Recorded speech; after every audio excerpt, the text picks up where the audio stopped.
If I were to put together a list of the most iconic enemies in all of gaming, there's no doubt that the Flood would be somewhere near the very top. First appearing in Halo Combat Evolved back in 2001, they quickly became synonymous with Halo as a whole and feature prominently across all three games in the original trilogy.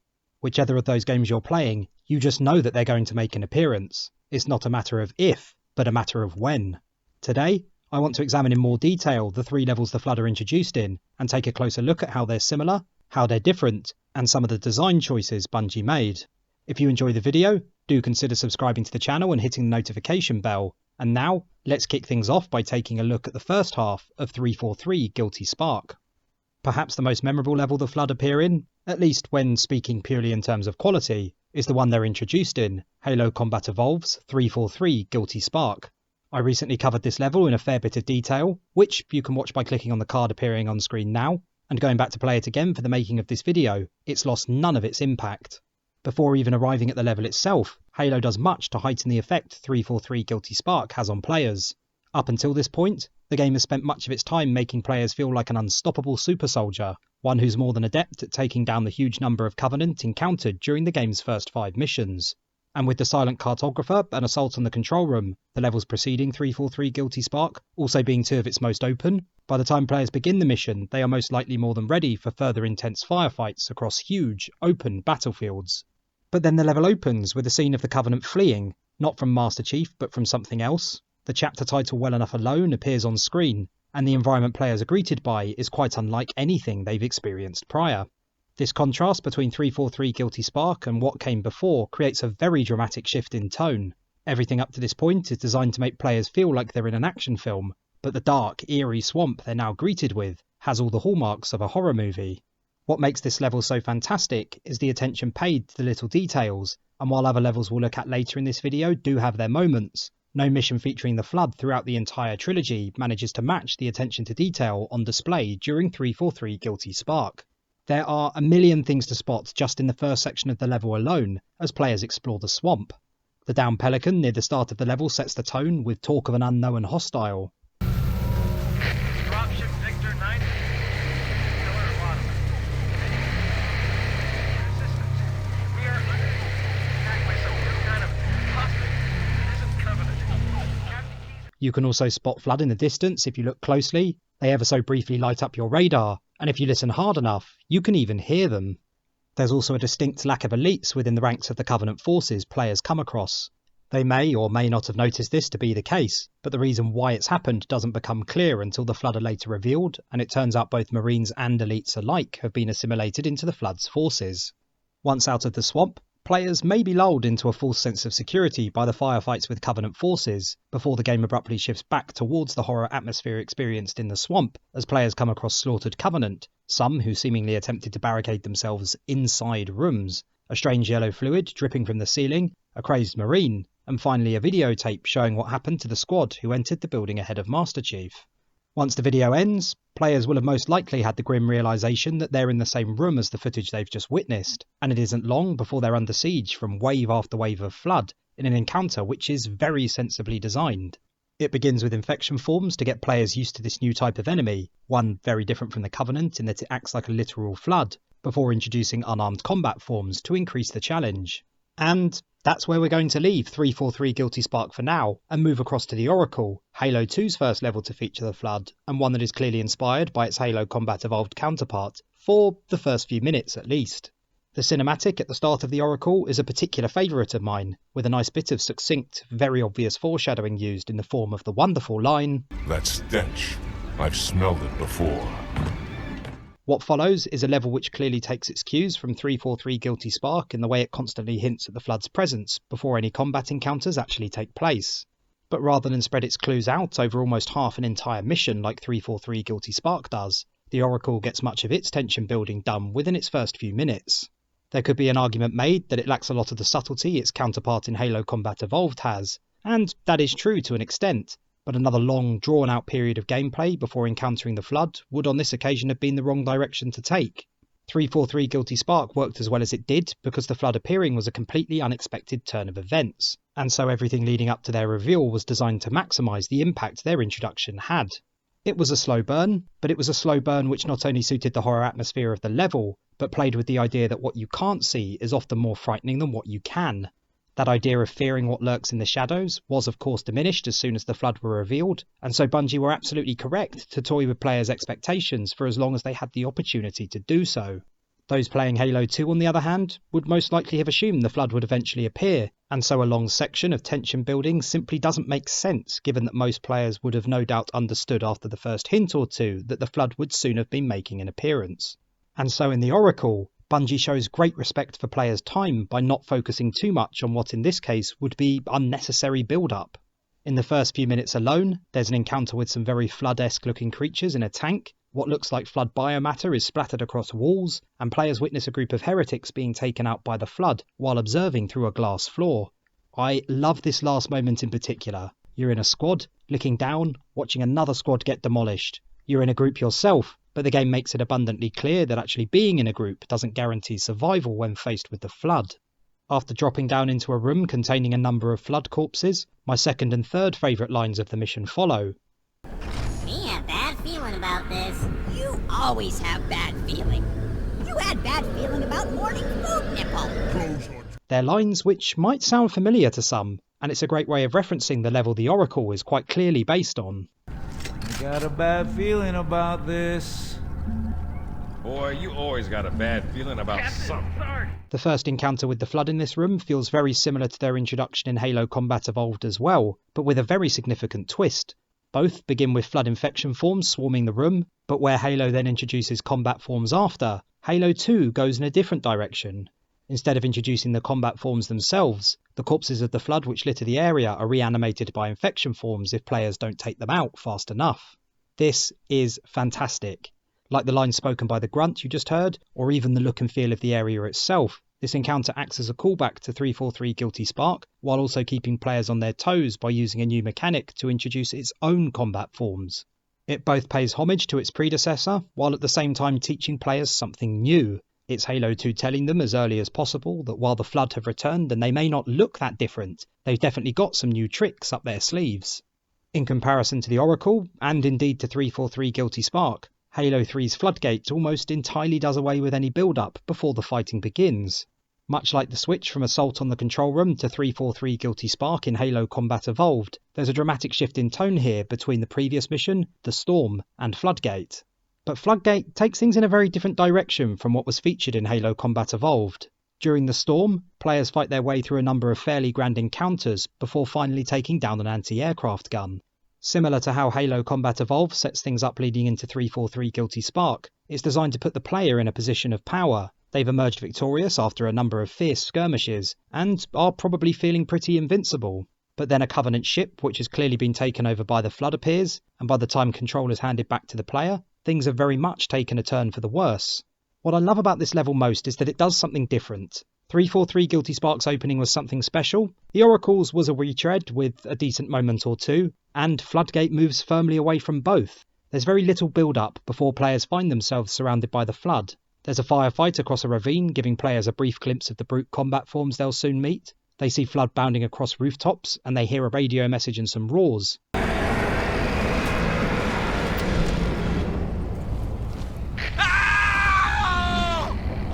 And then they witness the devastating power of the Flood firsthand as a group of Marines are ambushed and turned into Flood almost instantly.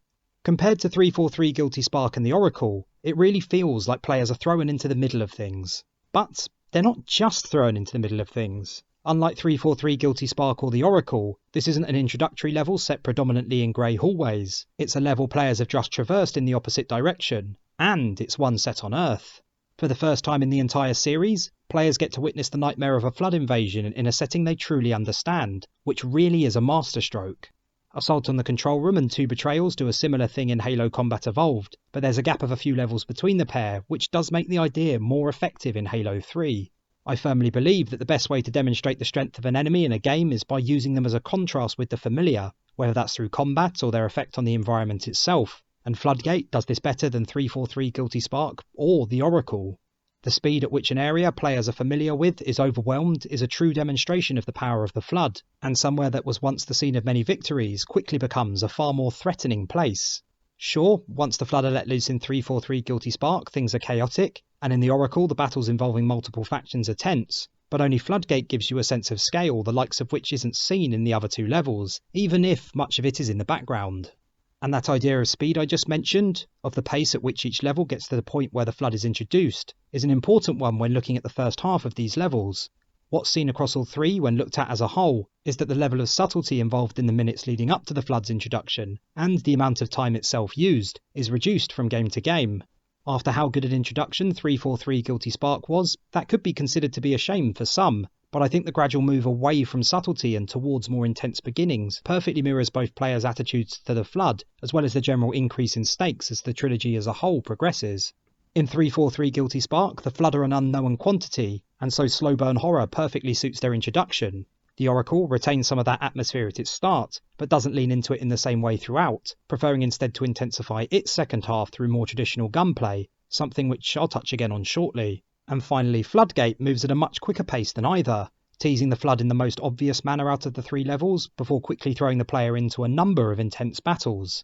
As I touched on earlier, it simply wouldn't make sense to keep spending long periods of time building up to the Flood's reveal throughout the trilogy, as players are fully expecting them to make an appearance. Instead of continuing to lean into the horror atmosphere to attempt to make things darker, Bungie instead decided to make things more intense, and that was absolutely the right decision to make. And speaking of intensity, that's exactly what players get once the Flood have been revealed in all three of these levels. 343 Guilty Spark set the bar fairly high in this regard, but because of the much earlier reveal of the Flood in both the Oracle and Floodgate, it is definitely the least action-packed of the trio. But what it does have to make up for that is a continued attention to the little details which was so prevalent during its first half as well.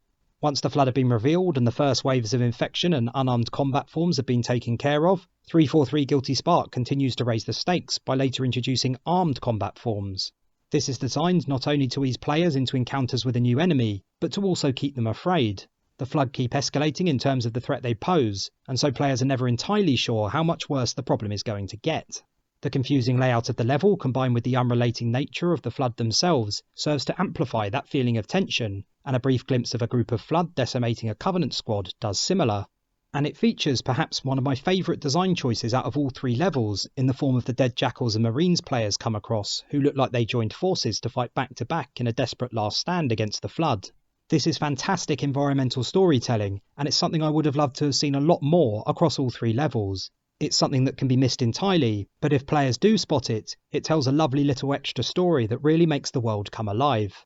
After escaping the facility with a group of Marines, players are made to feel powerful again as they attempt to escape the swamp as part of a large squad, before in classic horror fashion they're ambushed from all sides and end up fighting for their lives, before finally being rescued by the titular 343 Guilty Spark. The second half of the level may not quite match the first in terms of how clever its design is, but enough small touches remain, combined with a rise in intensity, that the marked change of pace feels very natural. Unfortunately, everything after the Flood's reveal in the Oracle isn't quite so memorable when compared to the promise it showed during its opening few minutes. Perhaps the worst part of the level follows on immediately after the initial battle with the Flood, when players take an excruciatingly long trip on an elevator. I can only guess that the idea behind it is to try and demonstrate to players that the Flood are everywhere, to make them feel like an overwhelming force as quickly as possible, but the sequence goes on far too long, and is just one of quite a few similar sections seen across Halo 2, which frankly could and probably should have been cut. Where 343 Guilty Spark managed to weave in an incredible amount of details throughout the entirety of its runtime, the Oracle unfortunately continues to go in a different direction after the elevator ride. Guilty Spark continued to build its world through its environment long after the Flood had been revealed, a great example being the Marines and Jackals who became temporary allies I mentioned earlier, but the Oracle puts much of this to one side to focus more on shooting than on atmosphere.